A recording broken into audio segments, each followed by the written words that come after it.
BJP की meeting में मुख्तार के नाम पर कौन सी चर्चा हुई, जिसे सुनते ही योगी टेंशन में आ गए। भूपेंद्र, ओपी राजभर और संजय निषाद ने बनाया प्लान गाजीपुर, अफजाल की बड़ी धड़कने।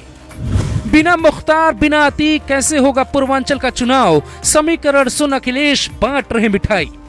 28 मार्च 2024 को जब बांदा मेडिकल कॉलेज से ये खबर आई कि मुख्तार अंसारी अब नहीं रहा, तभी यूपी बीजेपी के अध्यक्ष भूपेंद्र चौधरी ने एक बड़ी मीटिंग बुलाई, जिसमें मुख्तार के नाम पर ऐसी चर्चाएं हुई कि सुनकर आप भी दंग रह जाएंगे। यहाँ तक कि इस मीटिंग में बने प्लान को सुनकर खुद सीएम योगी की भी चिंताएं बढ़ गई। आप कहेंगे मुख्तार तो योगी का दुश्मन नंबर 1 था और इससे उन्हें खुश होना चाहिए, तो फिर टेंशन किस बात की है। हम आपको अगले 60 सेकंड में कुछ अंदर की बात समझाने की कोशिश करते हैं। सूत्र बताते हैं कि मुख्तार वाली खबर सुनकर योगी पहले हैरान हुए, पर जैसे ही सियासी नुकसान का आकलन किया तो समझ आया कि जाते जाते भी मुख्तार बड़ा नुकसान कराने वाला है। इसलिए भूपेंद्र चौधरी ने पूर्वांचल में पकड़ रखने वाले 2 बड़े नेताओं ओम प्रकाश राजभर और संजय निषाद की मीटिंग बुलाई। हालांकि खुद बीजेपी अध्यक्ष चलकर संजय निषाद के आवास पर पहुंचे। गाजीपुर सीट पे मुख्तार के भाई अफजाल अंसारी को भावनात्मक समर्थन मिल सकता है। अफजाल समाजवादी पार्टी से सांसद हैं और इस बार सपा कांग्रेस के साथ गठबंधन में है। यूपी कांग्रेस अध्यक्ष अजय राय और अफजाल की अदावत पुरानी है, इसीलिए वो नाराज है। पर इस सीट पे अफजाल के अलावा किसी और को उतारने का रिस्क अखिलेश यादव नहीं लेंगे। अगर वो यहाँ अफजाल की मदद करेंगे तो उधर अफजाल इसका फायदा अखिलेश को मऊ और आजमगढ़ में दिला सकते हैं, क्योंकि यहाँ भी मुख्तार के समर्थकों की संख्या और उसका वोट बैंक खूब है। इसीलिए भाई को मिट्टी देकर आने के तुरंत बाद अफजाल ने इमोशनल कार्ड खेलना शुरू कर दिया। वो ये बताना चाहते हैं कि योगी सरकार एक खास तबके के खिलाफ काम कर रही है, जबकि सच्चाई इसके ठीक उलट है। अफजाल ने तो सीधा मोदी को चैलेंज कर कहा कि गाजीपुर की सीट हम जीतेंगे ही, बीजेपी को यहाँ हराएंगे।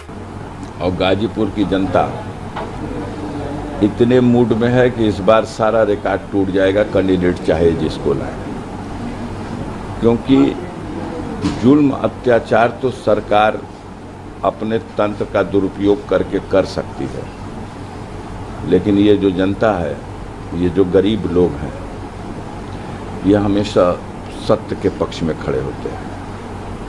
और देख लीजिएगा गाजीपुर का अंदरूनी रहस्य यही सामने आएगा कि ये अंदर की बात है, गरीब हमारे साथ है। और चुनाव का परिणाम गाजीपुर का मोदी जी को शर्मिंदा करेगा। लड़ रहे हैं बगल में, वो भी, हम भी लड़ रहे हैं। हालांकि ऐसा नहीं है कि गाजीपुर का गढ़ बीजेपी नहीं ढा सकती।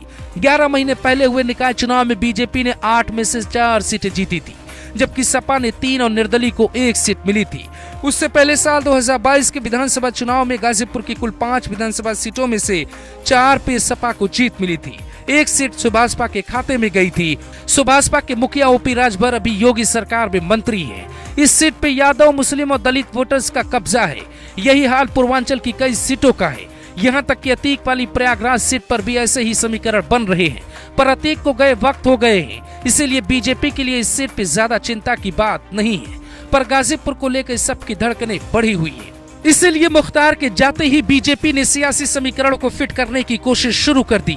लेकिन कहते हैं राजनीति में कभी कभी भावनाओं के सारे मुद्दे गौड़ हो जाते हैं। इसीलिए बीजेपी की चिंताएं बढ़ी हुई हैं और सियासी गलियारों में ऐसी चर्चा है कि चुनाव से पहले मुख्तार के साथ जो हुआ उसका नुकसान बीजेपी को उठाना पड़ सकता है।